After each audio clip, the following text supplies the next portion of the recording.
Bon, oui, c'est Jennifer Olson, je suis avec la corporation communautaire. Donc voilà. Après la conférence, ou selon, on va avoir une période de questions aussi, puis à ce moment-là, vous avez juste à lever la main, je vais me promener avec le micro, parce que c'est vraiment important que tout le monde puisse entendre la question, car nous allons tous entendre la réponse. Donc là-dessus, je cède la parole à M. Donneau et bonne soirée. Merci.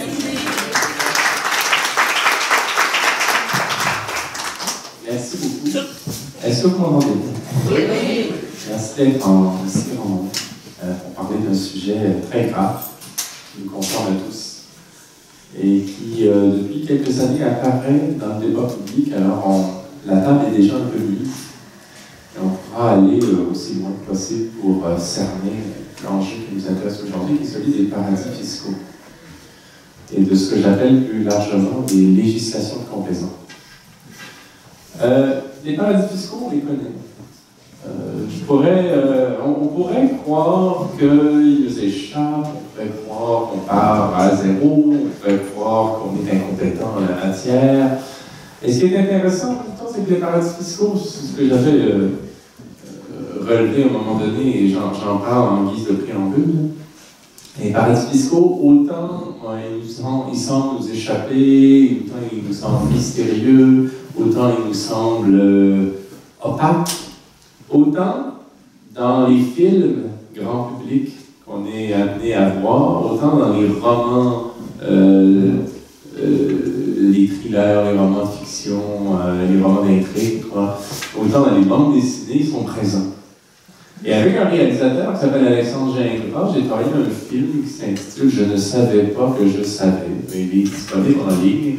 Et Alexandre Gingras a mis bout à bout, dans un montage très réussi, des extraits de films d'Hollywood qui traitent des paradis fiscaux. Ce ne sont pas des films qui sont trafiqués. Là. Et en fait, ce qui nous intéressait, c'était, au-delà de l'anecdote, de voir que si Hollywood, qui tend à mépriser son public, inscrit les paradis fiscaux dans ses intrigues, c'est parce que si les paradis fiscaux n'étaient pas là, on ne croirait pas aux histoires. Les histoires ne sembleraient pas vraisemblables. Si on voulait montrer un politicien corrompu, des administrateurs de firmes roublards, des criminels, des trafiquants de drogue, des trafiquants d'armes, sans passer par la Suisse, le Luxembourg, le Panama ou l'Irlande, on n'y croirait pas. Bon, et moi, ce qui m'a intéressé quand j'ai monté ce truc-là, quand j'ai travaillé avec Alexandre Gingras, c'était de montrer qu'on sait déjà que les paradis existent. Continuellement, le Luxembourg, la Suisse, le Panama sont dans d'autres intrigues. Et au fond, les paradis fiscaux, on les connaît au moins un peu intuitivement. C'est des petits pays qui souvent nous échappent à la conscience, qui sont souvent dans la Caraïbe britannique, là, au sud des États-Unis. Là-bas, on va avoir la Barbade, les Bermudes, les îles Vierges britanniques, Trinité et Tobago, Saint-Kitts-et-Nevis, Saint-Vincent-les-Grenadines, les Bermudes, le Panama un peu plus loin, bon, en Amérique centrale. Et ces pays-là, tout comme d'autres petits pays en Europe, la Suisse, le Liechtenstein, le Luxembourg, la République maltaise, Jersey, Guernesey, ainsi de suite, ou des tout petits pays en Asie, ce sera Singapour, les îles Marshall, Macao, ainsi de suite. Ce sont des tout petits pays qui, depuis 40 ou 50 ans, concentrent énormément de capitaux d'une manière artificielle. Ce sont des pays qui ont créé, qui ont permis d'élaborer un régime parallèle d'États. C'est comme si dans le monde, il y avait deux types d'États. Il y a les États dont on parle tout le temps. Ça, c'est la face visible, la géopolitique. Le Canada, les États-Unis, la France, l'Allemagne, le Japon, le Brésil, l'Italie, et c'est ces pays-là, on les connaît. Bon. Et il y a tous ces autres petits pays de rien du tout, qui sont du côté de la face cachée de la géopolitique et qui concentrent énormément d'activités. Et c'est de ces pays-là que je veux parler d'abord. Il faut comprendre que ces pays-là permettent un vol organisé de nos richesses collectives. Et ça, c'est seulement pour planter le décor. Je voudrais seulement qu'on parte de cette idée qu'au fond, si on y pense bien, les paradis fiscaux ne nous sont pas si étrangers que ça. On en a déjà entendu parler un peu de la Suisse, des Contaminés, des Bermudes, du Luxembourg, que ce soit dans un film, dans un roman, dans une discussion, etc. Et moi, mon travail, mon métier consiste à m'étonner. Mon travail consiste à m'arrêter sur des petites phrases qu'on entend tous les jours et qui nous sont dites comme si c'était banal, comme si c'était évident, alors que ça ne l'est pas. Et une des phrases, moi, sur laquelle je bute tout le temps, et nous devrions tous buter tout le temps, c'est quand les gouvernements disent « on n'a pas d'argent ». Ça, on va partir de là, partons de là. Les gouvernements nous disent que les gens n'ont pas d'argent. On n'a pas d'argent pour la santé mentale, on n'a pas d'argent pour l'accès au logement, on n'a pas d'argent pour les hôpitaux, on n'a pas d'argent pour les écoles, on n'a pas d'argent pour le développement régional et l'économie locale, on n'a pas d'argent pour les Premières Nations, on n'a pas d'argent pour la culture, on n'a d'argent pour rien. On a de l'argent seulement 6 mois avant l'élection ou pour Bombardier et les médecins spécialistes. Mais avant ça, il n'y en a pas. Bon. Pardon. Et je voudrais savoir pourquoi. Et mon métier, moi, comme je me réserve du temps pour me poser ces questions-là, c'est d'essayer de comprendre pourquoi on dit ça. Et qu'est-ce que ça veut dire? Et quelle est la leçon là-dessous? Qu'est-ce qui fait qu'on en arrive là? Comment ça se fait qu'on ne nous disait pas dans les années 1950-60 on n'a pas d'argent et tout d'un coup on le dit tout le temps? Bon. Et il y a une raison qui explique cela, ce sont les paradis fiscaux. Alors, si on veut comprendre pourquoi il n'y a pas d'argent, c'est que l'argent, il est quelque part, parce que nos sociétés n'ont jamais été aussi riches. Nous, classe moyenne, nos salaires stagnent. Nous payons toujours autant d'impôts, voire plus qu'il y a 20, 30, 40 ans. Nos services publics sont toujours au même stade, voire pire qu'avant. Ils se dégradent, quoi.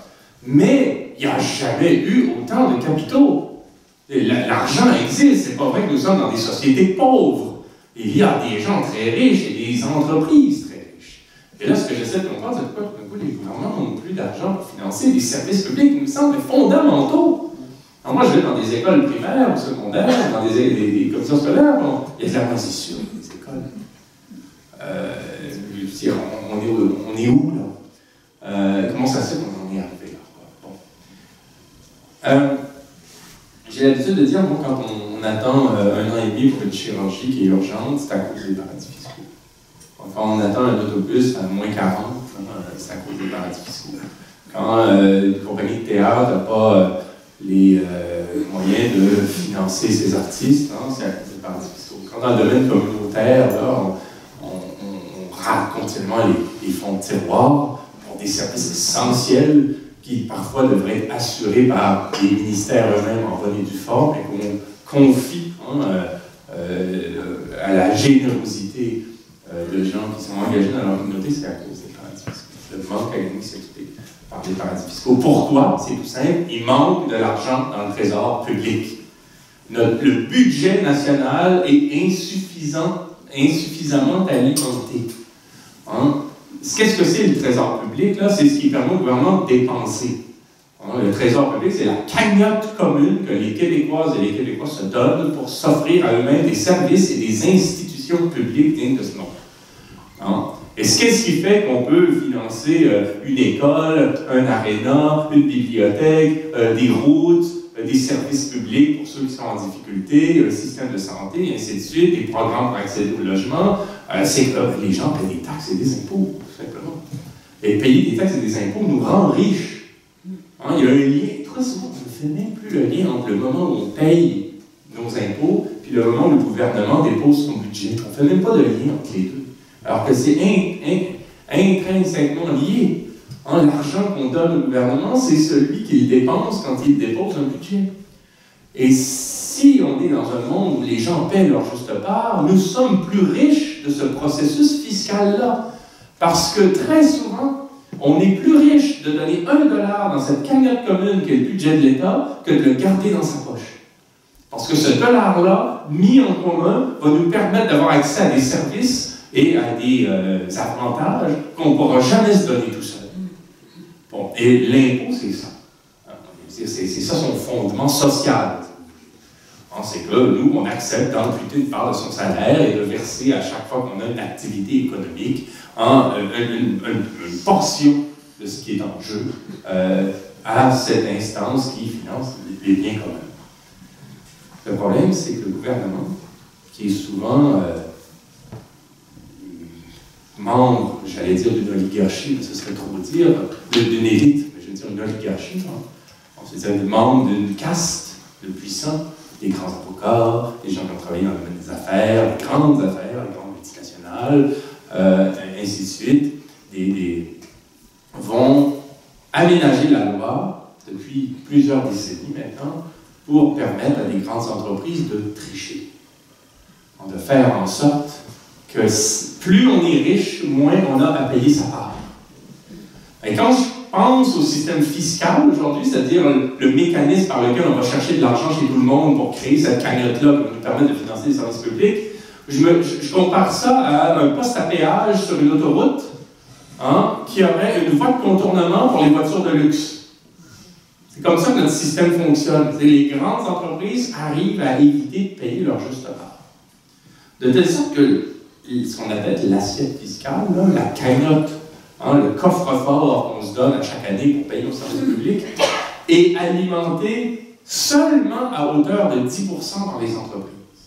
Pendant que nous, individus, nous versons 50% du montant nécessaire pour constituer la cagnotte.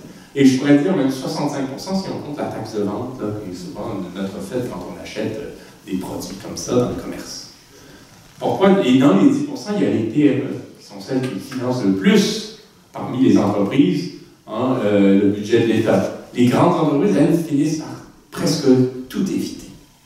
Et je voudrais qu'on comprenne comment ça marche. Il y a les paradis fiscaux. Et c'est là que je trouve concentrer l'argent. Comment ça marche?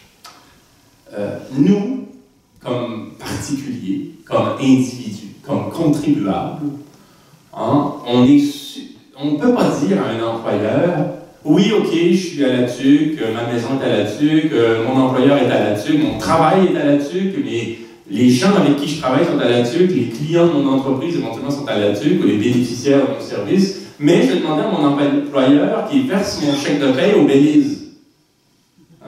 Et je vais lui donner une adresse au Belize, et on va faire comme si je vivais au Belize, parce qu'au Belize, il y a 0% d'impôt.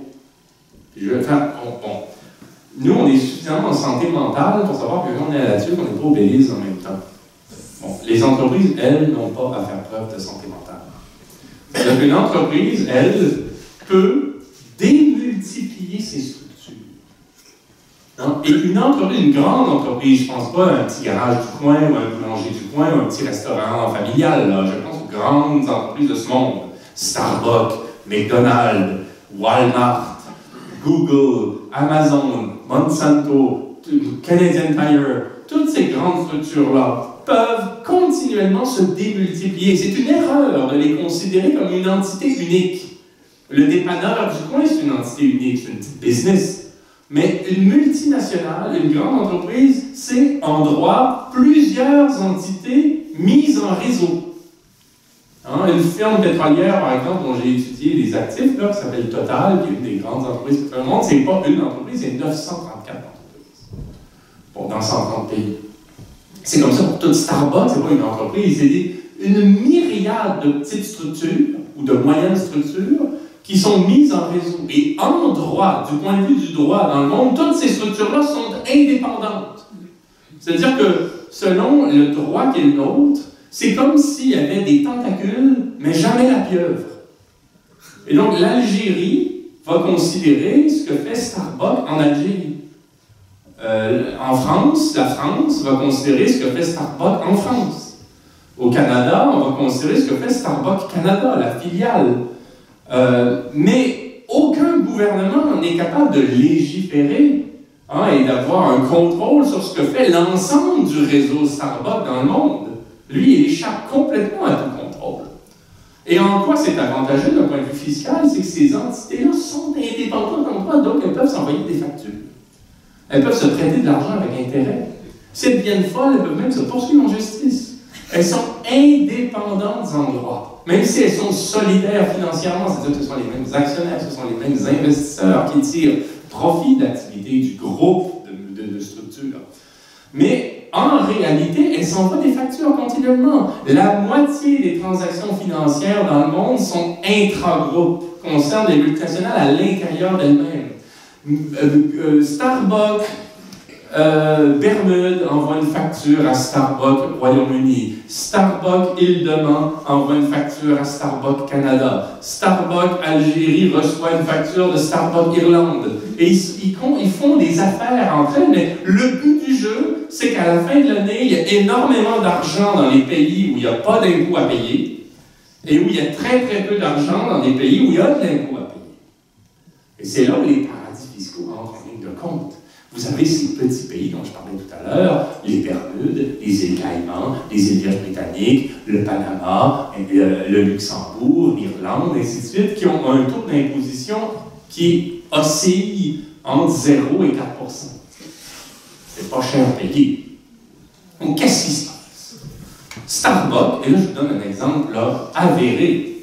Starbucks a un représentant dans une commission parlementaire au Royaume-Uni qui dit aux parlementaires britanniques Starbucks n'a pas fait d'argent au Royaume-Uni cette année. Puis c'est pas que c'est les trois mêmes clients qui pètent un café à longueur de journée. Starbucks n'a pas fait d'argent, même si on vend du café dans un volume abondant, même si les clients se bousculent au portillon pour acheter ce café qui ne me parle pas être le meilleur au monde, mais enfin il reste qu'il y a des clients. Pourquoi? Parce que c'est une stratégie que toutes les entreprises utilisent. La filiale des Bermudes de Starbucks a les droits de propriété sur l'utilisation de la marque. C'est elle qui a le droit d'utiliser le logo Starbucks, la marque Starbucks, la couleur Starbucks. Et donc, elle envoie des factures à toutes les Starbucks du monde. Vous savez, c'est quoi le droit de propriété intellectuelle? Là, nous, là, ce soir, on ne peut pas ouvrir un café et mettre le logo de Starbucks parce qu'on va se dire que ça va attirer des clients. On n'a pas le droit. Hein, ça se paye, ça. On ne peut pas ouvrir un restaurant et mettre le M du McDonald's parce qu'on se dit qu'on va attirer des clients. Ça se paye, on n'a pas le droit. Il faut obtenir les droits, et pour obtenir les droits, il faut payer aussi des droits. Bon. Mais qu'est-ce que fait le groupe Starbucks dans le monde? Il cède les droits d'utilisation de la marque à sa filiale des Bermudes. Et la filiale des Bermudes envoie des factures à toutes les structures Starbucks du monde. Alors, qu'est-ce que dit Starbucks au gouvernement de Londres quand vient le temps de payer les impôts? Oui, j'ai un volume d'activité formidable, j'ai des clients partout, j'ai des boutiques à chaque coin de rue. Je fais, je ne sais pas moi, 1 milliard de livres sterling de bénéfices par année. Mais si vous voyez comme ma filiale des Bermudes est cruelle avec moi, elle m'envoie de ses factures, je suis obligé de lui payer ça, d'envoyer les fonds là-bas et de déclarer à peu près au moins. C'est ce que fait Google, c'est ce que font toutes les entreprises. On appelle ça le droit de propriété intellectuelle. Il y a tout un trafic autour de ça. Google, bon an, mal an, paie 2% d'impôts dans le monde à chaque année. 2% d'impôts, c'est infiniment moins qu'un pourboire. Pourquoi? Parce que Google Bermude est propriétaire de la marque Google et envoie des factures à toutes les autres structures pour qu'elles versent les fonds à cette entité-là, qui est une des plus prospères du groupe, comme si les 2 employés et demi étaient capables de générer à eux seuls 10 milliards de dollars, hein, simplement pour éviter de payer des impôts là où il y a une activité réelle. Mais ça se passe de mille façons. Vous pouvez avoir à Montréal une entreprise qui a des clients en Espagne. Depuis Montréal, on produit des biens, on les vend aux clients espagnols, et la facture part des Bermudes ou de la Barbade. Et comme la facture part de la Barbade, elle sera honorée auprès de l'instance, la Barbade. Et à ce moment-là, le profit sera enregistré là-bas. Et ainsi de suite, ainsi de suite. Il y a 1 million de trucs qui font qu'aujourd'hui, la Barbade, par exemple, est le 2e pays où les entreprises canadiennes investissent le plus dans le monde. Avant la France, avant la Chine, avant l'Allemagne, avant le Brésil, avant le Royaume-Uni. Bon. Donc, un paradis fiscal sert à ça, à permettre aux entreprises d'éviter de payer leur juste part. Et s'il y avait, disons, une définition à donner d'un paradis fiscal, on pourrait la décliner en 4 points. Un paradis fiscal est un pays qui prévoit aucun impôt ou presque à la faveur de certaines structures ou certaines activités. Bon. Donc, l'Héberville, la Barbade, Saint-Kitts et Nevis, ainsi de suite, c'est des pays où vous ne paierez pas d'impôts selon l'activité que vous faites, selon la structure que vous créez. Ça, c'est le premier point. Il y a un deuxième point après. C'est qu'il n'y a pas de loi qui vaille. Dans un paradis fiscal, dans une législation de complaisance, la loi disparaît. C'est comme si on la retournait comme un gars. Hein? Et les textes de loi sont des parodies de loi. Si vous allez au Libéria, si vous allez au Panama, si vous allez aux Bahamas, et vous lisez la loi, on va dire par exemple,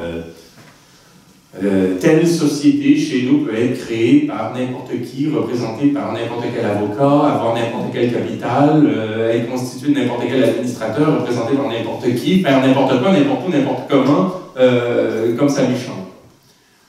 Il n'y a pas de loi. La loi dit qu'il n'y a pas de loi. Donc c'est très pratique. Ensuite, pour éviter non seulement le fisc, mais pour éviter la loi tout court. Et c'est pour ça qu'il y a autant de législation de complaisance dans le monde. C'est pour ça qu'il y a autant de paradis fiscaux. Je compare souvent dans les législations de complaisance à des commerces dans un centre commercial. Et quand vous entrez dans un centre commercial, si tous les magasins vendaient le même savon, ils feraient tous faillite. On s'entend qu'il faut vendre des choses différentes. Mais c'est la même chose pour les paradis fiscaux. Chaque paradis fiscal est expert dans une forme particulière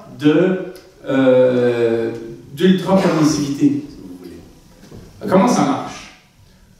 Je reviens avec ma logique d'entreprise avec des points partout, là, avec des structures ouvertes créées partout. Si vous voulez là-dessus faire travailler les enfants, parce que vous avez une entreprise, là, vous ne pourrez pas. Vous êtes assez puissant pour créer une filiale au Bangladesh, ben là, vous pourrez faire travailler les enfants. Si vous avez un navire de transport, si vous transportez des conteneurs, puis ça ne vous tente pas, vous, de respecter des normes environnementales sur le traitement des déchets toxiques, ça ne vous tente pas, vous, de respecter un salaire minimum pour votre personnel, puis des lois sur les conditions de travail, sur la sécurité au travail, puis des lois sur l'entretien du navire, puis l'obligation d'avoir une double coque. Mais votre navire, vous ne l'immatriculez pas ici, vous l'immatriculez au Libéria, vous l'immatriculez dans la République maltaise, vous l'immatriculez au Panama, et toutes ces lois-là vont disparaître. Dans le domaine de l'assurance, vous ne voulez pas aux États-Unis, parce que vous êtes aux États-Unis, respecter les lois américaines sur l'assurance qui ne vous permet pas de faire tout ce que vous voulez avec l'argent que vos clients vous donnent, vous confient comme épargnant. Ben, vous créez une société de réassurance dans les îles Turques-Caïques qui sont spécialisées là-dedans, et vous pourrez faire tout ce que vous voulez. Dans le domaine financier, vous allez aux îles Caïmans, créer un fonds de couverture, toutes les lois sur la finance s'estompent. Vous pouvez faire ce que vous voulez. Dans le domaine minier, si vous voulez créer une société qui va polluer, qui va corrompre, qui va bafouer les droits de la personne, ben vous allez au Canada, parce que le Canada, c'est le paradis réglementaire du domaine minier mondial. 3 sociétés au monde sur 4 dans le domaine minier sont canadiennes. Alors qu'elles viennent de l'extérieur, elles vont à l'extérieur, elles passent par ici pour profiter d'un cadre ultra avantageux pour elles sur un plan légal. Si vous vous spécialisez dans l'envoi de courriels, là, tous ces spams que vous recevez, là, ben vous allez évidemment à Saint-Kitts et Nevis parce que c'est le pays spécialisé dans les spams. Il n'y a aucune loi qui encadre ce domaine-là. Pour le pari sportif ou les paris de tout genre, ou à Singapour, là, c'est la folie furieuse. Il n'y a pas de cadre là non plus. Si vous voulez créer une plateforme pétrolière en mer pour exploiter sur un mode hasardeux le pétrole en eau profonde, comme ça a été le cas de BP dans le golfe du Mexique, là, qui est à produire, à générer de marée noire, vous allez aux îles Marshall. Les îles Marshall sont spécialisées là-dedans. Si vous êtes dans le domaine de l'entreprise, vous voulez pratiquer le hors-bilan, faire disparaître des dettes de vos cahiers comptables, parce que les actionnaires n'aiment pas trop ça, des dettes, ben vous allez au Luxembourg, on est spécialiste dans l'art de charcuterie budget pour faire en sorte qu'on fasse disparaître des passifs, ainsi de suite, ainsi de suite. Ainsi va le monde. Et les législations de complaisance, là, parce que c'est pas juste du fisc là, qui est en jeu, là, les législations de complaisance sont des pays qui retournent la loi comme un gant. Elles sont, d'un point de vue photographique, si vous voulez, le négatif des États tels qu'on les connaît. Alors, ce qui est permis dans des pays comme les nôtres devient interdit là-bas, ce qui est interdit ici devient permis là-bas. Tout est à l'envers. Bon. Et ensuite, même sur le plan fiscal, vous avez des pays spécialisés. Le Liechtenstein s'est spécialisé dans l'évitement fiscal en Allemagne, la Suisse en France, la Barbade au Canada, les Bermudes aux États-Unis. Hein? Donc, si vous voulez, comme Canadien, surtout comme entrepreneur canadien, et surtout comme grand entrepreneur canadien, contourner le fisc, vous allez à la Barbade, toutes les lois sont faites pour, en quelque sorte, neutraliser le droit d'être en vigueur pour les plus puissants au Canada. Donc, la mondialisation va ainsi. Et il y a une criminologue qui a bien résumé les choses dans un livre qui s'appelle Finances criminelles. Elle s'appelle Marie-Christine Dupuy-Danon. Et elle a dit le problème aujourd'hui avec cette mondialisation-là, qui est criminogène, c'est que cette mondialisation permet à des chefs d'entreprise, à des administrateurs de grandes entreprises, non pas de se demander si ce qu'ils ont pour dessein de faire est illégal, mais de se demander où est-ce qu'ils peuvent enregistrer n'importe quelle activité pour qu'elle devienne légale. Et on a aménagé le monde, hein, avec tous ces pays complaisants, là, comme un menu au restaurant, un système de triche à la carte. Où selon ce qu'on fait, on va là où on peut tricher. Et c'est une triche légalisée. Et ça, c'est le deuxième gros problème lié aux législations de complaisance. Le premier problème, c'est qu'elles permettent d'éviter de payer des impôts aux plus puissants, surtout les grandes entreprises, plus que les particuliers, même riches, parce que les grandes entreprises, elles peuvent toujours se démembrer, peuvent toujours créer des structures, peuvent toujours se dédoubler comme des cellules cancérigènes, il y en a partout. Bon.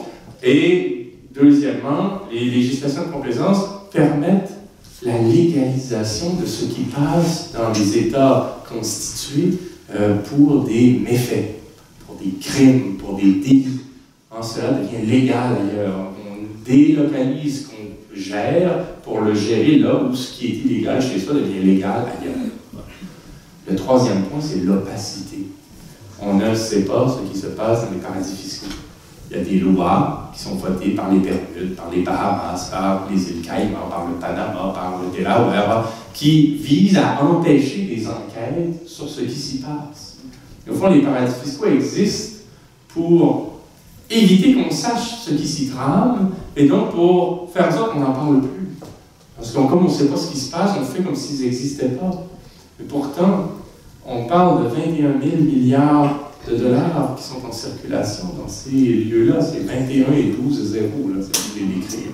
Ça, c'est selon James Henry du Fact Justice Network USA, qui est un ancien de la firme Magazine, c'est la somme de capitaux qui sont non seulement en circulation, mais en mobilisation. Les paradis fiscaux qu'on utilise pour investir, pour mener des opérations. C'est la face cachée du capital, c'est l'inconscient du capital. Et puis, on va aussi dire des paradis fiscaux qui sont... et des législations de complaisance qui sont des lieux où il n'y a à peu près jamais d'activité réelle. Sauf en ce qui concerne les zones franches, là, qui permettent d'engager des enfants, des femmes, des hommes dans des conditions de misère telles qu'on ne les voudrait pas pour notre pire ennemi. Des ateliers de misère on fait travailler au 19e siècle dans des conditions de bagnards, là, des gens qui sont infortunés, des pauvres Indiennes, Indiens, Chinoises et Chinois qui sont là comme coincés dans des situations infernales. Là. Mais à part ces cas-là, très souvent, il ne se passe rien dans les paradis fiscaux. Je veux dire, quand Starbucks verse des fonds à sa société des Bermudes pour éviter de payer des impôts en se permettant de déduire toutes sortes de dépenses factices de sa déclaration de revenus au Canada, au Royaume-Uni ou en France ou en Allemagne, elle envoie ses fonds à une structure des Bermudes, mais évidemment, il n'y a pas d'employés aux Bermudes. C'est juste quelqu'un à New York qui, depuis son ordinateur, fait transiter des fonds, émet des factures, mais ça se passe par ordinateur, il n'y a personne là-bas, là, c'est une boîte aux lettres, c'est tout. Il y a un avocat qui a créé une ligne dans un registre qui fait que la société existe, mais il n'y a pas d'activité. Tu sais, par exemple, tout est distorsionné avec ces jeux d'écriture comptable-là. Hein? Le plus grand exportateur de bananes au monde, officiellement, c'est l'île Jersey. Il suffit d'être allé pour savoir qu'il n'y a pas une banane qui peut pousser là. Mais officiellement, étant donné sa législation, depuis un ordinateur, des gestionnaires de firmes vendent des bananes depuis une firme qui a été créée selon le droit des Jersey. Bon, mais évidemment, les bananes ne s'y rendent jamais. Les seules bananes qu'on voit à l'île Jersey, c'est celles qu'on vend au supermarché comme ici, c'est tout, il n'y en a pas plus. Bon. dans cette distorsion-là, c'est ce que je disais tout à l'heure, par exemple, sur l'entreprise de Montréal qui vend à ses clients espagnols des biens en envoyant la facture depuis la Barbade. Il n'y a personne à la Barbade. C'est un comptable de Montréal qui passe par ordinateur, par le compte de la Barbade pour envoyer la facture, c'est tout. Tout ça se fait à distance. Donc, si vous allez à la Barbade, vous ne trouverez rien. Vous allez voir 3-4 banques canadiennes, puis des pêcheurs, puis 2-3 hôtels, puis une plage, c'est tout. Bon, mais officiellement, il y a des milliards et des milliards de dollars canadiens qui sont en activité là-bas, officiellement. De fait, il ne se passe rien. Ça, c'est la définition officielle des paradis fiscaux. Les 4 points. Fiscalité nulle, presque nulle, absence de droit digne de ce nom, une inversion du droit, une opacité qui empêche les enquêtes de la part de responsables d'agences fiscales, d'enquêteurs publics, ainsi de suite. Et enfin, une absence d'activité substantielle, sauf en ce qui concerne le travail des infortunés. Mais j'ai une autre définition que je préfère encore, il y en a quelques-unes. J'ai fait le tour dans un petit livre qui s'intitule Une escroquerie légalisée. C'est notamment, il y en a une qui s'inspire de ce qu'a fait Margrethe Vestager, commissaire européenne en matière de concurrence. Elle a dit « Un paradis fiscal est un pays qui abuse de son pouvoir. » Et ça, je trouve ça très juste. Et qui commet de l'ingérence politique. De l'ingérence politique. Quand les Bahamas votent des lois, le petit pays des Bahamas, c'est une série de Cayman dans la Caraïbe, une petite île. Bon. Quand les Bahamas, comme une entité politique en soi, comme un pays, votent des lois pour permettre à des investisseurs de créer là-bas des sociétés exemptées, des International Business Companies, des fiducies, des trusts, des fondations caritatives, des banques privées, ainsi de suite. Quand ce pays-là permet à des investisseurs de créer ces sociétés de droit-là, de la même manière que notre droit nous permet de créer des organisations à but non lucratif, des petites sociétés, des plus grandes, ainsi de suite, eh bien, elle permet un grand nombre d'avantages. Les Bahamas vont dire, si vous créez chez nous une société exemptée, ben, vous ne paierez pas d'impôts, il n'y aura pas de loi sur l'identité des administrateurs, vous n'aurez pas toutes sortes de mécanismes sur la discrétion, sur l'opacité, ainsi de suite, à la condition que votre structure n'ait aucune activité sur notre territoire. On ne veut pas savoir ce que vous faites de cette structure que vous pouvez créer en vertu de notre droit. Alors ça veut dire que si vous arrivez chez nous, vous créez une structure, puis vous allez sur le coin de la rue, puis vous vendez un poisson à quelqu'un, là vous allez payer des impôts, puis là on va vouloir savoir qui vous êtes. Mais si vous ne faites rien sur notre territoire, si on ne vous voit jamais, à ce moment-là, vous pouvez créer cette structure-là et jouir de tous les avantages qu'elle prévoit. Mais qu'est-ce que ça veut dire? Ça veut dire que les Bahamas se trouvent à légiférer, à voter des lois sur la façon dont le capital va être administré partout dans le monde, sauf chez eux. Et c'est une façon, en quelque sorte, d'abuser d'un pouvoir législatif parce qu'on vote des lois qui ne portent pas sur le territoire du pays, mais qui portent sur tous les territoires du monde, sauf le leur. Et quand on regarde les choses à l'inverse, vous verrez au Canada, si des investisseurs, une entreprise crée une filiale de ce type-là aux Bahamas, elle va pouvoir dire au gouvernement du Canada, ben, ce qu'il y a dans cette compagnie-là, ça ne regarde plus, ça regarde les Bahamas. On a créé une structure, une entité, une entreprise, là-bas, une société exemptée, comme il l'appelle. On lui a transféré des titres de propriété, des actions, des capitaux financiers, comme ça, de l'argent, ainsi de suite. On a tout mis ça dans la boîte. Là. Ça appartient à la filiale qu'on a créée aux Bahamas sous la forme d'une société exemptée. Et le gouvernement du Canada n'a plus à savoir ce qu'il y a dans cette boîte-là. Parce que ce n'est plus en vertu de son droit qu'elle est créée. Et aux Bahamas, on dit, mettez ce que vous voulez dans la boîte, tant qu'on n'en voit pas la couleur, ça ne dérange pas. Qu'est-ce qu'on fait? Les paradis fiscaux se trouvent en quelque sorte à créer ce que j'appelle une zone tampon entre les pays. Une zone tampon qui permet d'inscrire tous ces capitaux-là qui ne sont contrôlés par personne et qui sont surtout pas imposés, qui ne sont pas taxés. Et ça génère un manque à gagner. Ce qu'on appelle un manque à gagner, une perte dans le trésor public. Et les conséquences pour nous de ce phénomène-là sont infinies. Et je vais en nommer au moins 5. Il y a 5 grandes conséquences. Très souvent, on me demande, combien ça nous coûte, là, tout ça, là, en monnaie sonnante et trébuchante? Donnez-moi un chiffre. Bon, je ne suis pas trop partisan de ça. Je pense que c'est bien de donner des chiffres pour avoir un ordre de grandeur, mais le problème est qualitatif. Le problème est structurel. Le problème est lié à un état du monde. Il n'est plus seulement lié à de l'argent qu'on perd. Oui, on perd de l'argent. Mais parlons-en. On perd, selon le nouveau Parti démocratique, qui a fait un calcul à partir de 21 000 milliards de dollars dont je parlais tout à l'heure, au moins, en monnaie sur la télévision, au moins 8 milliards de dollars par année. Au moins. Mais moi, je n'aime pas encore une fois ces données-là, mais on peut déjà expliquer pourquoi. C'est parce qu'à chaque année, il y a des milliards de dollars qui quittent l'économie canadienne d'une manière totalement artificielle, parce que les sociétés payent des factures à leurs clones des paradis fiscaux pour éviter de garder l'argent ici et qu'ils soient imposés. Un peu comme tout à l'heure, je disais par rapport à nous qui pourrions demander à un employeur de payer au Belize. Bon.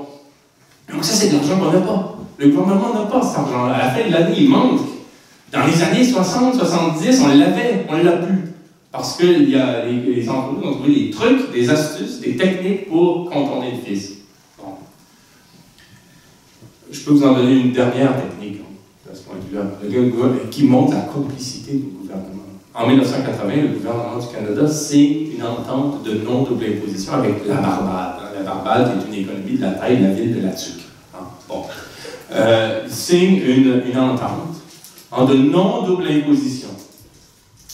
Un accord de non-double imposition peut être pertinent quand les deux pays qui le signent ont des régimes comparables, un taux d'imposition comparable. Si la France et le Canada, si l'Allemagne et le Canada signent un accord de non-double imposition, qu'est-ce que ça veut dire? Ça veut dire que si une entreprise canadienne crée une filiale en Allemagne, a des activités, vend des produits, a des clients, fait de l'argent, paie des impôts en Allemagne sur son profit et ensuite transfère ce fonds-là au Canada pour des raisons XY, elle peut dire au gouvernement canadien « J'ai déjà payé des impôts sur ce fonds-là. Parce que ce fonds-là a été généré en Allemagne, j'ai payé des impôts en Allemagne, je l'ai juste transféré ici, imposez-moi pas deux fois. » C'est un traité de non-double imposition. Bon, c'est censé, là, dans une économie libérale.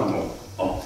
Mais quand le Canada signe un accord de non-double imposition avec la Barbade, où le taux d'imposition est de 1%, qu'est-ce que ça veut dire? Ça veut dire qu'il permet aux entreprises canadiennes de transférer des fonds dans des entités créées de manière factice à la Barbade pour qu'elle paie 1% d'impôt sur ce capital-là, pour le transférer ici ensuite et dire au gouvernement du Canada, j'ai déjà payé des impôts sur ce capital-là, 1% c'est dégueulasse, vous n'allez quand même pas m'imposer une deuxième fois. Et le gouvernement du Canada, en quelque sorte, se prête au jeu et rend légal ce qui devrait être interdit. Pourquoi? Parce que le gouvernement du Canada sait dire, il est toujours représenté au ministère des Finances, au ministère du Revenu, par des gens qui sont proches de l'élite financière, de Bay Street. Vous avez Brian Mulroney, Jean Chrétien, Stephen Harper, Justin Trudeau, des gens qui sont proches du milieu des finances. Bon, et qui, et continuellement créent des échappatoires, des lignes de fuite là, pour permettre légalement à leurs amis de contourner les lois fiscales. Bon. Donc ça, c'est une perte pour nous directe. Il manque de l'argent à la fin de l'année pour payer les hôpitaux, pour payer les écoles, pour payer la voirie, pour payer l'accès au logement, pour payer les groupes communautaires, pour payer les services publics à cause de ça. Mais ce n'est que le début. Parce qu'ensuite, les gouvernements, qu'est-ce qu'ils font? Plutôt que de faire la lutte aux paradis fiscaux, de dire aux Bahamas, on ne reconnaît pas votre droit là, qui vous permet de légiférer sur ce qui se passe chez nous. Et on va serrer la vis d'un point de vue diplomatique, on va faire ce que les États-Unis ont fait avec Cuba. Bon, plutôt que de faire ça, nos gouvernements se sont mis à imiter les paradis fiscaux. Ils se sont mis à faire comme eux, à réduire le taux d'impôt sur les entreprises. Au palier fédéral seulement, en 1981, les entreprises payaient 38% d'impôts. Maintenant, c'est 15%. En tout et pour tout, les entreprises payaient 50% d'impôts en 1980. Aujourd'hui, on est péniblement arrivé à 25%, et très souvent avec toutes sortes d'avantages fiscaux, sans parler des subventions à la création d'entreprises, et ainsi de suite. On peut encore déduire ce montant-là considérablement. Tellement que vous avez des sociétés américaines comme Burger King, qui déménagent au Canada comme si le Canada était vendu un paradis fiscal parce que le taux d'impôt sur le revenu des entreprises est préférable. Bon, même chose avec Valéa et d'autres structures. Donc, on a deux fois des pertes. Parce que d'une part, il y a une hémorragie financière qui fait qu'on n'arrive pas à taxer un certain capital. Et deuxièmement, le capital qui reste, on en impose moins qu'avant pour qu'il reste. Pour l'inciter à rester. À la fin de l'année, on n'arrive plus à se donner cette cagnotte parce qu'il manque la part des entreprises. On n'arrive plus à se donner cette cagnotte qui nous permet de financer convenablement les services publics. Alors qu'est-ce qu'on fait? Et c'est là que ça devient fou. C'est le monde à l'envers. C'est de la dette. On emprunte de l'argent aux institutions financières qu'on n'impose plus. Donc là, c'est le monde à l'envers.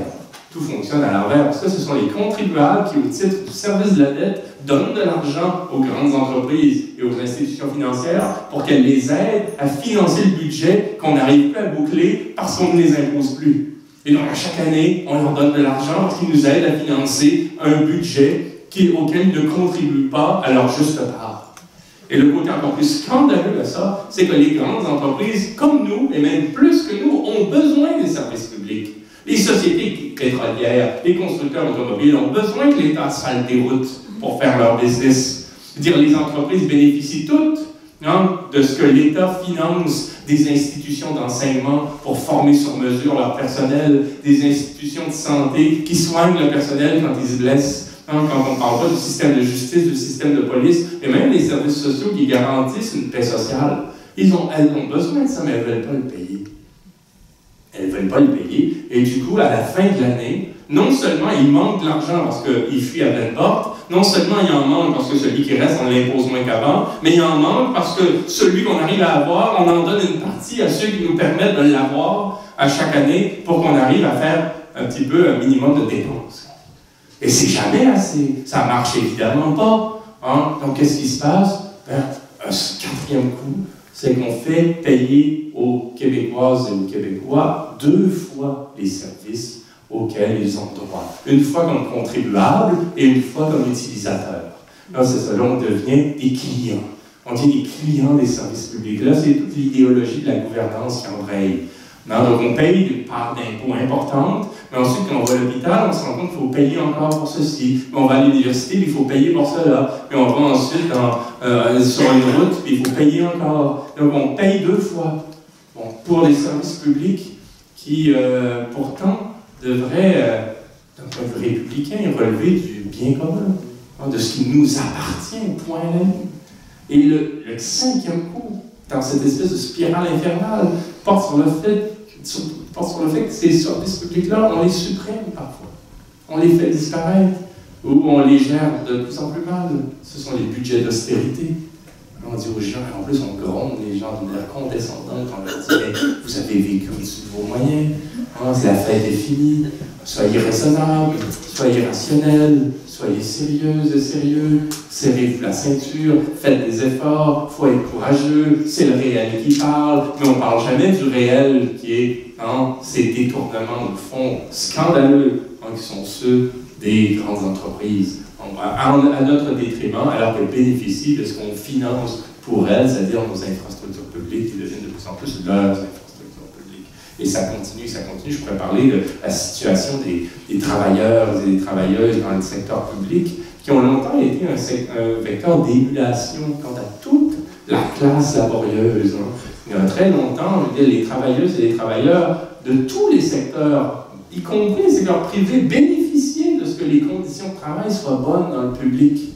Parce que ça devenait un élément de comparaison. Et le public, en finançant convenablement son personnel, faisait monter par le haut toutes les revendications ouvrières. Et comme on a sabré un service public et on a fait plafonner le sort des fonctionnaires, et qu'on a largement diffamé comme étant tous des ronds de cuir insignifiants, comme si dans le domaine public tout le monde travaillait très très dur et il n'y avait aucun gaspillage.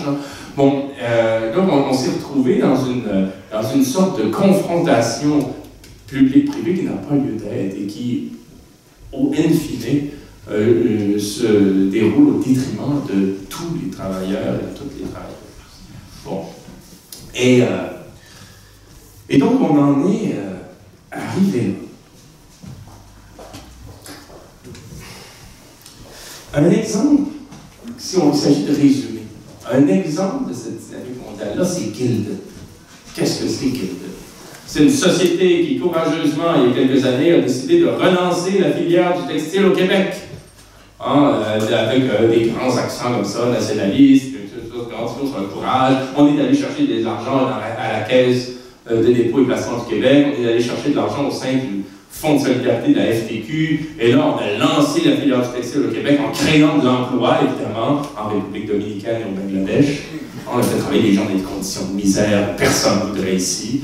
Évidemment, on a transporté la marchandise sur des navires de transport de conteneurs, eux aussi battant pavillon de complaisance, étant immatriculés dans des ports francs, avec un personnel mal sous-payé, mal encadré. On a déversé tout ça sur les marchés, c'est-à-dire auprès de nous. On a vendu cette production-là à grand prix, avec des marges de profit énormes, et ces profits-là ont été enregistrés auparavant. Et ce modèle d'affaires-là est enseigné dans les écoles de commerce comme les HEC ou l'école de gestion de l'UQAM aux frais des contribuables. Ça, c'est notre modèle. Et Gelson ne fait même pas exception. C'est comme ça que le capital fonctionne. Les grandes entreprises sont des grandes assistées sociales. Très souvent, on va nous dire « Ah, mais il ne faut pas! » Là, il va y avoir un discours psychologique. Hein? On va avoir des idéologues, là, Alain Dubuc, tous ces gens-là, qui vont venir nous susurrer que c'est dur d'être entrepreneur. Non, les entrepreneurs, c'est des petits garçons timides, il ne faut pas les effrayer, il faut vraiment qu'ils soient dans un climat favorable, il faut les aimer, il faut leur dérouler le tapis rouge. Pourquoi? Parce qu'ils créent de la richesse, on ne dit pas qu'elle fonctionne, la richesse, elle crée la richesse.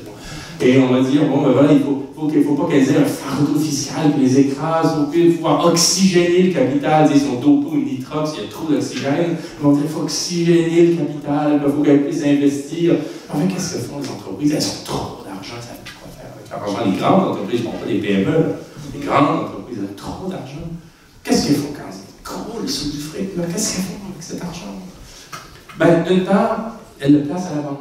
Ils ne savent plus quoi faire. Il y a même le directeur de la Banque centrale du Canada, il y a 3 ans, qui a parlé de l'argent qui dort et qui a dénoncé le fait que des centaines de milliards de dollars sont aujourd'hui dans les dépôts bancaires des entreprises. Elles ne savent pas quoi faire. Et c'est pas vrai que c'est pulsionnel pour elles d'investir et de créer de l'emploi. Au contraire, qu'est-ce que veut faire une entreprise? C'est créer des biens au moindre coût possible. Et le travail est un coût et l'impôt est un coût. Et s'il n'y a pas d'occasion de créer de l'argent, on ne va pas simplement le dépenser, donc on le case. Donc il y a cet argent qui dort selon le gouverneur de la Banque centrale du Canada. Je ne parle pas d'un communiste. Là. Bon. Et après, disons qu'elles investissent. Ben, le plus souvent, elles investissent dans des produits financiers absolument fantaisistes qui ne nous concernent pas. Elles ne créent pas d'emploi. Elles vont jouer aux îles Caïmans, à la bourse de New York, dans des fonds spéculatifs qui consistent en gros à acheter de l'argent avec de l'argent. On achète, on confie ça d'ailleurs à des algorithmes qui procèdent en nanosecondes et qui, à toute vitesse, plus vite que ce que le cerveau peut suivre, là, vont acheter des yens, les revendre en euros, à partir de là, acheter des actions d'une banque et revendre aussitôt. Et l'idée, c'est qu'à travers toutes ces transactions-là, en nanosecondes, on fait des décimales de profit, mais comme on met en jeu des milliards, ça fait quand même, au bout du compte, des millions qu'on engrange à la fin de la journée. Hein? Et c'est simplement qu'on échange sur un mode spéculatif toutes sortes de produits qui font seulement, au fond, bousculer l'économie, qui n'apportent rien à l'économie, il faut seulement la faire tanguer parce qu'il y a des espèces de secousses parfois. Et vous lirez mon livre là-dessus, La métiocratie, il y a des crashs parfois boursiers qui sont aussi graves que ceux de 1929, mais ils se passent à l'intérieur d'une seconde. Le cerveau n'a pas le temps même pas le temps de se rendre compte qu'il y a eu un crash aussi important que 1929 qui est déjà résolu. Mais c'est quand même fou. Il y a des professeurs d'université en économie qui étudient tout ça et disent on ne sait pas ce qu'on est en train de faire. On ne sait pas à quoi on joue. Bon. Et il arrive un moment où enfin, les entreprises vont investir dans quelque chose un peu plus concret, des chaises, du bois, n'importe quoi. Mais encore là, il faut faire attention parce qu'on est à une époque où l'écologie devient un principe de réalité. Là. Il va falloir s'arrêter de produire. On ne peut pas continuer comme ça tout le temps. La planète ne fournit pas. Mais néanmoins, on a investi dans une production réelle en créant de l'emploi, comme je disais tout à l'heure, en Jamaïque, en Haïti, dans des zones franches, au Bangladesh, en Chine ou en Inde, dans des conditions terribles qui font descendre tout le monde. Mais tout le monde paye le prix parce que la compétition entre les travailleurs et les travailleurs devient impitoyable. Alors, qu'est-ce qu'il reste à faire? Et je vais peut-être finir là-dessus en disant, bon, ben, selon qu'on est de gauche ou de droite, il y a le suicide collectif ou la capsule de cyanure. Avant d'en arriver là, on peut énoncer 2 ou 3 propositions. Il y a l'espèce de proposition officielle qui est sur la table, dont on parle beaucoup, et dans laquelle moi je ne crois pas du tout, qui est le Canada fait semblant d'y croire, c'est une façon de gagner du temps. Les pays de l'OCDE, qui sont des espèces de pompiers pyromanes, parce que l'OCDE, l'Organisation pour la coopération et le développement économique, est une organisation de pays riches, qui, entre eux, ont décidé là, que ça allait un peu trop loin. Et là, ils ont créé une sorte de protocole qui leur permet d'avoir accès directement à des informations dans les autres pays. Alors, donc, selon que les pays acceptent ou pas, tout d'un coup, le Canada peut automatiquement avoir de l'information de la part des Bermudes, de la part des Caïmans, du Luxembourg, selon ce protocole qui va entrer en vigueur ces prochaines années. Je n'y crois pas, tout simplement, parce que la question est plus complexe. Même quand le Canada a des occasions en or d'agir contre les paradis fiscaux, il ne le fait pas.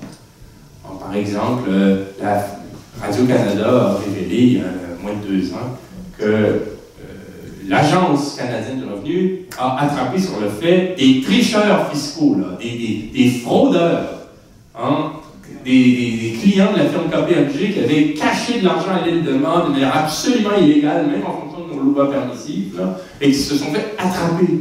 Et qu'est-ce qu'a fait le gouvernement? Il a fallu les sanctionner, les amener en cours, les faire condamner, les montrer en exemple pour faire peur aux autres en disant nous on est sérieux avec ça, et si vous trichez, vous cachez des millions de dollars au détriment de la population canadienne, parce qu'on nous vole pendant qu'on fait ça. C'est de l'argent qui nous manque ensuite. Ah, mais plutôt que de faire ça, on a négocié. Hein, et si Radio-Canada n'avait pas révélé l'affaire, on ne le saurait toujours pas. Ils ont négocié à la baisse. Aucune pénalité. Aucune trace au dossier. Hein? À peine des intérêts sur ce qui était dû et ce qui était dû, mais des intérêts revus à la baisse. Et c'était une incitation à la fraude. Frauder, le pire qui puisse vous arriver, c'est que si vous vous faites attraper, vous allez payer ce que vous auriez dû tout à fait. Vous n'aurez pas de trace au dossier. Ça, c'est quand on est très riche. Hein? Ça rappelle la phrase de Charlie Chaplin dans M. Vernou. Là, tuer un homme, vous êtes un criminel, tuez-en des millions, vous êtes un héros. Ben, c'est les mêmes échelles par rapport au fisc. Alors, parce que qu'est-ce qui arrive à nous quand on oublie un T4? Hein, quand on se fait tomber dessus à bras raccourcis, on peut avoir des pénalités qui sont le double de ce qu'on devait. Là, ils sont courageux. Hein, et là, ils nous envoient, on a une pluie battante de documents et de livres comptables qui nous tombent dessus parce qu'on a oublié un T4. Bon. Alors que quand on est très très puissant, on peut négocier. C'est un problème. Et là, ils ont dit à l'Agence du revenu du Canada et au ministère du revenu, on a dit mais c'est plus avantageux financièrement de négocier hors cours un petit jugement que de payer des avocats pour faire des représentations devant un tribunal. Bon, c'est génial comme logique. À ce moment-là, on n'a qu'à abolir la loi contre le viol et le meurtre. Ah, parce que c'est quand même coûteux, hein, poursuivre quelqu'un pour meurtre. Ah, si on ne poursuit plus pour meurtre, on va économiser ça. Ah, mais des logiques de boutiquier complètement inacceptables. Donc ça, c'est une logique qui ne me semble pas suffisante, parce qu'on fait seulement dire avec nos partenaires de CDA, on va échanger de l'information, que vous allez voir, on va voir cette information-là, on va se faire chier, on va poursuivre des gens en justice, alors qu'ils ne le font pas quand ils en ont la chance, on le sait déjà. Bon, un vrai problème. L'autre chose, c'est que ça ajoute de la technique avec de la technique, avec de la technique, avec de la technique, avec toutes sortes de trous dans la loi, toutes sortes de choses qui ne sont pas admises, notamment l'existence des multinationales sous une forme fragmentée en droit qui devrait être considérée comme un problème. On devrait considérer que McDonald's est une entité, c'est pas des milliers d'entités. ExxonMobil, c'est pas des milliers d'entités, c'est une entité qui est coordonnée par le conseil d'administration, par un siège social, pour arrêter de faire comme si c'était des entités qui peuvent s'envoyer des factures, ainsi de suite. Alors, ce que je propose, moi, pour lutter contre le phénomène, c'est au moins 3 choses. D'abord, changer de gouvernement.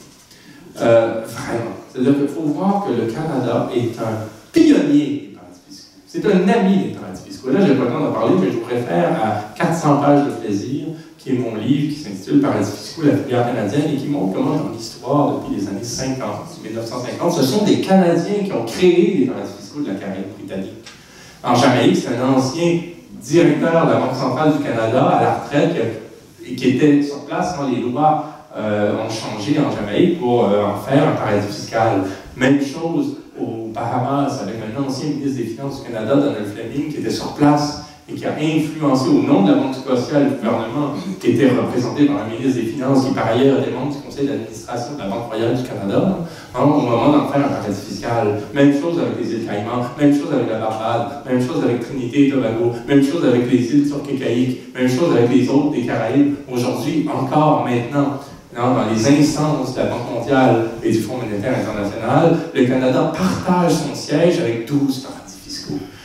Et ils parlent en leur nom, parce que c'est dans ces instances-là, chaque pays n'a pas un siège, les pays partagent leur siège, et le Canada a choisi de partager son siège avec des paradis fiscaux dont il représente la foi et pour lesquels il fait du lobbying. Donc là, il y a un grand problème de représentativité. Nous avons aujourd'hui, au moment où nous parlons, un ministre des Finances qui s'appelle William Morneau, qui a des parts via une fiducie dans une société qui porte son nom et qui est elle-même active dans les paradis fiscaux. Comment voulez-vous qu'il s'oppose au phénomène quand il en profite directement? Et on pourrait remonter à Paul Martin et voir avec les Paradise Papers comment les Brian Mulroney, les gens chrétiens de ce monde ont les deux mains dans le problème. Et c'est pas eux et leurs amis oligarques qui vont les inciter à changer les choses en disant profit. Bon, ça, c'est un premier problème. Le deuxième problème, d'un point de vue technique, il porte sur les lois fiscales et la façon qu'on a de penser à la fiscalité. Nous pourrions imposer les multinationales directement. Le Canada pourrait dire à Starbucks, là, je m'en moque que l'argent soit au Luxembourg, je m'en moque que l'argent soit à Hong Kong, je m'en moque qu'il soit au Panama. Moi, j'estime, en fonction d'une méthode qui porte sur votre capital, votre volume d'activité, le nombre de clients, sur le nombre d'employés, ainsi de suite, là, j'ai fait une méthode, j'estime que vous devez X% de vos revenus à votre présence chez nous. Et on va vous imposer là-dessus. On va vous imposer sur les données que vous divulguez auprès de vos actionnaires une fois par année. Et on va vous divulguer sur ce qu'on appelle le bilan consolidé, sur la somme de ce que vous faites. On va aller chercher le pourcentage qui relève de votre présence chez nous. On va vous imposer là-dessus. Techniquement, ça se ferait très bien. Mais on ne le fait pas. On continue d'imposer la petite structure qui est chez soi, même si elle envoie continuellement de l'argent à la Barbade, au Panama, aux Bermudes. Bon, mais c'est l'aveuglement volontaire. C'est quelque chose qui pourrait être fait, qui pourrait être fait avec le concours d'autres États, si nous avions dans le monde des chefs d'État qui s'intéressent à autre chose qu'à faire des parades de mode en Inde. Et le dernier point porte sur la diplomatie. J'en ai parlé tout à l'heure et j'insiste là-dessus. Les paradis fiscaux sont des pays qui abusent de leurs prérogatives, ils commettent de l'ingérence politique. Vous vous imaginez si le gouvernement fédéral belge votait une loi sur la façon dont le Québec traitait ses jeunes contrevenants? On leur dirait, mêlez-vous de vos affaires. Ou votait des lois sur la possibilité de fumer dans les lieux publics au Québec. De quoi se mêle le gouvernement de Bruxelles de légiférer sur la façon dont les Québécois vont considérer le problème du tabac et de la santé publique chez eux? C'est ce qui se passe avec les paradis fiscaux. Les paradis fiscaux votent des lois qui portent sur la façon dont notre capital est administré chez nous. Littéralement. C'est ce qu'elles font. Elles s'ingèrent politiquement. C'est ce que Margaret Vestager disait au nom de la Commission européenne quant à l'Irlande, dans un cas concernant Apple. L'Irlande abuse de ses prérogatives souveraines. L'Irlande légifère sur la façon dont tous les pays d'Europe vont imposer Apple et non seulement lui comme pays. Bon, et donc, ce que nous pourrions faire avec d'autres pays, c'est faire des représentations diplomatiques et politiques auprès de ces toutes petites entités que sont les Bermudes, les Bahamas, la Barbade, les îles britanniques, Saint-Kitts-et-Nevis, tous ces pays-là, Hong Kong, leur dire nous ne reconnaissons pas la validité de telle loi, parce que ces lois-là vous amènent à vous ingérer dans nos affaires. Vous légiférez sur la façon dont le capital chez vous doit être administré, doit être taxé, doit être contrôlé, en permettant de l'ultra-permissivité. Et très souvent, on nous dit le contraire, on nous dit le Canada ne peut pas s'ingérer dans les affaires souveraines des Bermudes. Les Bermudes sont un gouvernement souverain qui ont le droit de voter les lois qu'ils veulent. Non, c'est faux. Les Bermudes ne peuvent pas légiférer sur autre chose que ce qui concerne leur territoire et leurs citoyens. Et actuellement, ils votent des lois sur des structures qui peuvent exister à la condition qu'on ne les voit jamais là-bas et qu'on ne les voit qu'ailleurs dans le monde. Il y a un problème, on pourrait très bien se mobiliser en ce sens. Et la chose la plus importante, je vais finir là-dessus, quant aux législations de complaisance et aux paradis fiscaux, c'est la conscience. Il y a deux avantages en ce qui concerne la question des paradis fiscaux. D'une part, c'est une question transversale qui intéresse, et moi je m'y penche depuis 1999, là, qui intéresse autant l'extrême gauche que le centre droit, hein, qui intéresse des gens de tous les secteurs d'activité. Il y a des gens, évidemment, à gauche qui ont à cœur le pied commun, les contraintes, le plafonnement. Et à juste titre, moi je suis plutôt d'entrée de jeu de cette mouvance-là. Je pense que plus les choses sont communes, mieux nous avons de chance, plus nous avons de chance de nous en sortir. Et il va y avoir plus à droite et au centre droit des gens qui légitimement sont pour le libre entrepreneuriat, la liberté de penser, la liberté de croyance, ainsi de suite. Mais pas au point où Weimar va venir écraser une économie locale à elle seule. Pas au point où il y a la concurrence déloyale du moment où on est hyper gros. Hein, et qui vont dire non, l'économie locale devrait pouvoir être encadrée de façon à ce qu'il y ait au moins une égalité des chances. Et ce qui est intéressant, c'est que c'est un thème qui est transversal et qui permet des coalitions très larges et même improbables. Donc c'est quelque chose qui est intéressant, c'est que c'est un cheval de bataille qui peut nous amener loin, au moins, même pas pour se battre pour des politiques de gauche ou de droite, mais au moins pour se battre pour qu'il y ait la structure publique à partir de laquelle on va pouvoir se discuter tant qu'on veut sur ce qu'on fait. Mais là, le problème, c'est que c'est l'État de droit qui est menacé. C'est l'État, c'est le principe même de l'autorité politique qui nous représente tous qui est menacé parce qu'à côté d'elle, il y a des États fantoches qui sont des États de banquiers, des États de multimilliardaires, des États d'oligarques qui permettent aux plus puissants continuellement de contourner les lois, quelles qu'elles soient. Et donc, c'est même la possibilité de s'organiser en commun et de se disputer en commun sur les politiques que l'on veut qui se trouve mise en péril. Et là, moi, je ne comprends pas qu'il n'y ait pas plus de gens à droite qui se mobilisent contre ça. Hein, le fameux François Legault, là, qui est censé représenter la classe moyenne, je me demande où il est sur ce dossier-là. Puis je me demande aussi, dans le monde, à l'époque où il était concerné, quelle entité dans le monde avait les droits de propriété intellectuelle sur la marque Air Transat. Sachant qu'il y a une filiale dans le monde qui porte le nom de Air Transat Barbade. Bon, donc là, on peut se demander s'il n'y a pas un conflit d'intérêts en jeu. Donc, il y a ceci. L'autre question relative aux paradis fiscaux, elle porte sur la capacité qu'il y a d'agir en parlant. Parler des paradis fiscaux, c'est avancer, surtout si on le fait d'une manière plurielle. Moi, longtemps, c'est une des dernières conférences que je fais sur la question, parce que j'en fais depuis 1999, puis je suis un peu là de m'entendre raconter les mêmes blagues. Et je pense qu'il doit y avoir de nouveaux visages, Marois Risky, André Larreau, ainsi de suite. Il y a des gens qui apparaissent là dans le paysage et c'est fort bienvenu. Les questions des paradis fiscaux appartiennent à tout le monde. Ce n'est pas une affaire de spécialistes. Moi, ma formation est en philosophie, je ne suis pas censé en parler. Vous n'êtes pas censé être ici ce soir pour en parler non plus. Vous êtes censé regarder du hockey, regarder un film, faire du tricot, pelleter, je ne sais pas. Mais l'idée, c'est que les paradis fiscaux ne sont pas censés apparaître dans le débat public. Et dès qu'on en parle, on avance. Pourquoi? Parce qu'ils sont injustifiables. Parler des paradis fiscaux, c'est comprendre le monde dans lequel on est. C'est comprendre son dysfonctionnement, c'est comprendre la présence de l'oligarchie, c'est comprendre les combines entre le pouvoir et les plus puissants, c'est comprendre au fond cette mascarade que constituent les politiques officielles, c'est comprendre les luttes qu'il faut mener. Et c'est aussi le comprendre d'une manière plurielle, d'une manière diverse. Et je rêve du jour, et on y est, je rêve de moins en moins, c'est de plus en plus observable, où des artistes, des infirmières, des directeurs ou présidents de chambres de commerce régionales, l'Union des municipalités, des recteurs, des étudiants vont parler du phénomène à leur manière respective. Pour dire, ben voilà, moi, comment les paradis fiscaux me nuisent. Voilà nous, comment les paradis fiscaux nous nuisent. Voilà nous, comment les paradis fiscaux nous nuisent. Et il faudra que ce thème-là devienne transversal, qu'il nous appartienne tous de manière spécifique, parce que nous avons des raisons différentes de lutter contre ce phénomène-là, mais nous avons des raisons de nous unir contre lui pour être plus forts. Et j'ai confiance que cette question-là, celle des paradis fiscaux et la prise de conscience dont elle fait l'objet, sera l'occasion dans ce siècle, là, qui déjà est amorcé, de nous mobiliser en vue de créer des institutions qui nous ressemblent.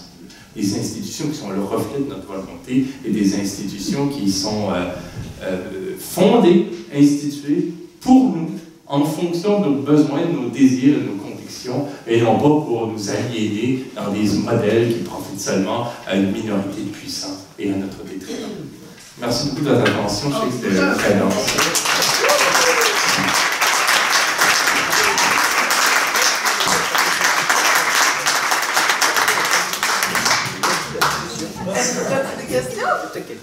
Est-ce que quelqu'un